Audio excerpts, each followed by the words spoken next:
Did you just get towed? Looking to learn a little bit more about Boston parking? Well, today I have a video talking about the resident parking in Boston, a few tips and tricks, and what to expect when looking. To start with, the resident parking program in Boston is free, but yes, if you have a history of parking illegally, you might have to make up some ground. If you're new to Boston, it's a great way to get a parking spot around the city, even if your car has its own spot, or if you're living in, say, the South End or Back Bay, and you have somewhere to park in an alleyway or a garage. It's not the worst idea to get a resident sticker for those days when you need to park, farther down, or if you live in Back Bay and you want to park by shopping, there's some additional options for you if you had your resident sticker. Some neighborhoods are certainly easier than others to park in. If you're looking for a spot in the North End, for instance, and it's a Sunday night or on the weekend, you're probably not going to find anything. Whereas if you're in the middle of the day in Beacon Hill or South End, there's probably a better chance of you finding a good spot to park your car in. The main thing to look out for when street parking is street sweeping. Now, with street sweeping, it's a regular scheduled thing that, depending on the neighborhood, happens either in the morning or in the afternoon, and then it will happen a certain day of the week. So in Beacon Hill, for instance, what they'll do is on Monday, a certain amount of streets are first, third, fifth Monday, they do street sweeping in the morning from 8 to 12. And on the other side of that same street, they will do the second and fourth Monday for street sweeping. So in theory, you could move your car from one side of the street to the other on street sweeping day. In practice, it doesn't really work like that, but that's the idea. And then not all the streets can be swept at once, which makes sense. That would be a lot of street sweeping. And so you'll find that if you're trying to park, say, Tuesday night and the next morning is a Wednesday street sweeping parking, it's usually a little bit easier to find because people will have already moved their car if they don't want to have to move it in the morning. For people who are commuting or driving their cars a lot, it's almost, in some ways it's a little easier because there's a lot of places that you can park and expect to just move your car by 7 or 8 in the morning, depending. In other places it's a little harder. For instance, the North End. So if you're looking to pick up a resident parking permit in the North End and drive a lot, you might want to consider a garage, whereas Beacon Hill, I have personally done it for a long time when I was driving a lot, or if I'm driving a lot, and it works. It doesn't always work perfectly, but it works well enough to make it make sense. And then other neighborhoods, kind of mileage will vary. Some parts of Back Bay are easier than others. Same with the South End or Southie.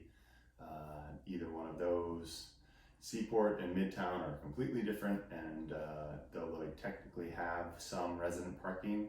For the most part, if you're in downtown Crossing, Midtown, or whatever you want to call it, or if you're in Seaport, you will end up in a garage. There's just not a lot of resident parking.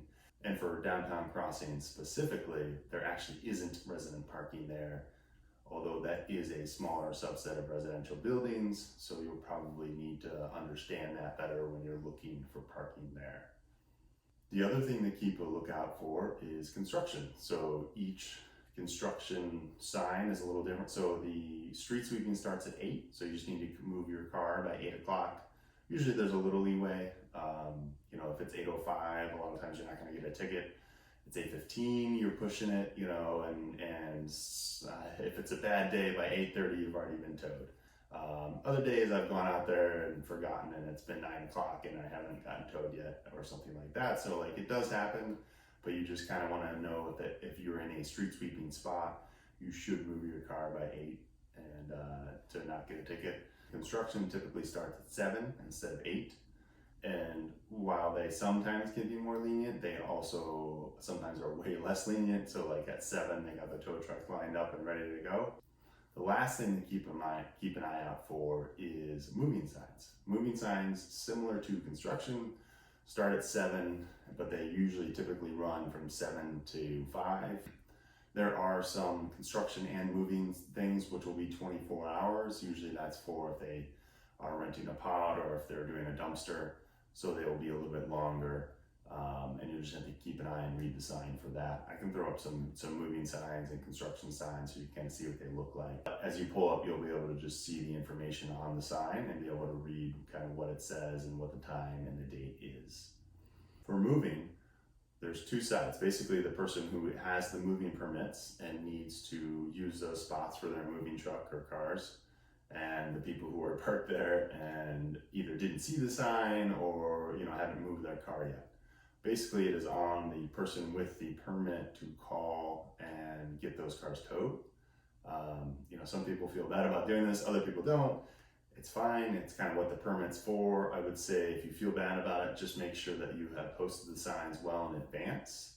And then you check on the signs probably the day before and the night before. I've had moving signs that got torn down, occasionally people do that. But still, for the most part, usually they're up, they're there, people are pretty good about moving. If they're not, you actually call the Boston Police Department. You wouldn't call the 911 number, you would actually call your local Boston, depending on what location you're in, your local district. And then they dispatch someone to come, call and get a tow truck. And usually it takes a lot for them to get towed, because what the police will do first is they will look up who owns the car and call them or knock on their door if they live nearby and ask them to move rather than towing. And then if they don't get any response, then they will tow.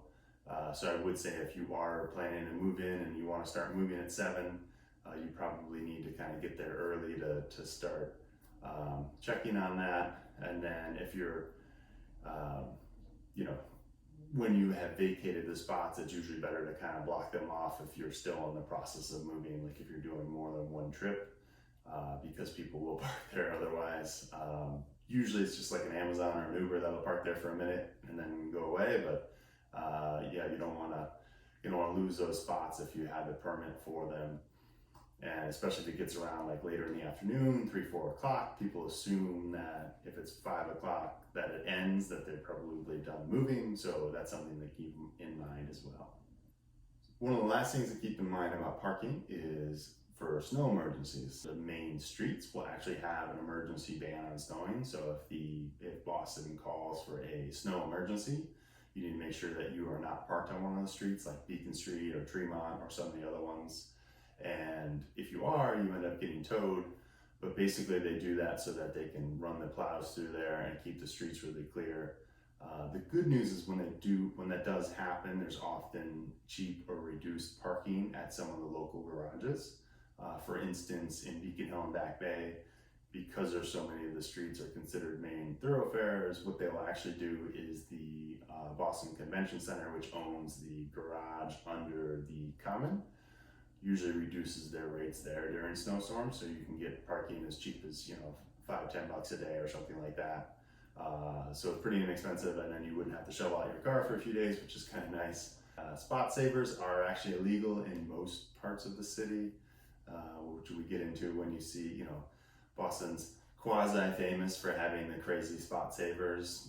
People will shove out their spot and then put something there so that no one steals it. For the most part, this is kind of a Southie problem, or something that happens a lot more in Southie than it does in all the other neighborhoods. And then the last thing about resident parking is with your sticker. A lot of times, say for instance you live in Beacon Hill, you would be able to park in a few areas that are normally parked for everyone, but then after a certain time, so like from 8 p.m. to 6 a.m. or 7 a.m. depending, you'd be able to park there as a resident for free. This is like Beacon Hill's example. It's kind of around the Common, the Boston Common, or down Charles Street or some other places where there's meters. Works the same in Back Bay or South End. A lot of times when there's meters on the main streets, where the main shopping and restaurant districts are, you'll be able to park there as a resident without paying the meter after a certain hour. Write any questions you have in the comments. I'm happy to talk to you about it. Boston does get a little complicated when it comes to parking, and the worst thing that happens is you get towed, which sucks. But at the same time, if you only get towed, once every year or two or even longer, then the free parking is still a pretty good deal. Thank you again for watching my video. I have a couple more on my channel. This is I'm just getting this channel started. I would love for your support. Please smash that like button and subscribe if you want to learn more about Boston and the Boston area. And again, reach out to me in the comments or feel free to send me a message and I'm happy to chat. Thank you.